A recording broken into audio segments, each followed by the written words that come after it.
I just wanted to show a few variations.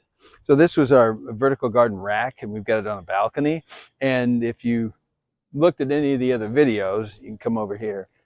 I had this one, which is a 2x3 kitchen garden, and it hung on there nicely.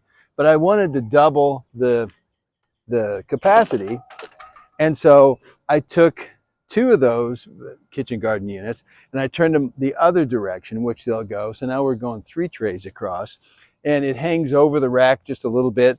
And then I added a couple of our cleats, our mounting cleats, and I added those like right here, and that enabled me to add this rack above, this rack below, and now there's a space, and I'll put another row of trays in here. So I have 9 rows, 3 socks in each row, and that's a big garden for a balcony.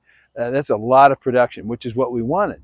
And what I also wanted to show is that I've got some of our vertical garden fast start plant plugs here, and we've used a couple of these little guys, but here's some thyme. This is oregano. This is actually an arugula here. Everything that's in the rack currently I planted from seed, but now I have some new Vardenstock here, freshly filled, and I'm going to cut some holes in these, and I'm going to introduce these little plugs and try and round this thing out. And this is going to be a high production balcony garden machine this year. And I might also say, I like to throw in a little bit about my mission.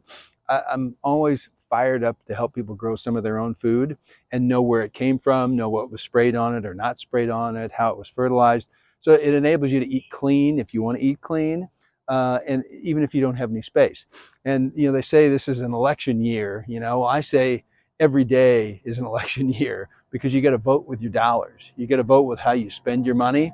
Do you spend it on produce that you have no idea where it came from and whether it has nutrients in it or whether it's got toxins on it, or do you spend money and grow some of your own food, which is what we're trying really hard to enable everybody to do.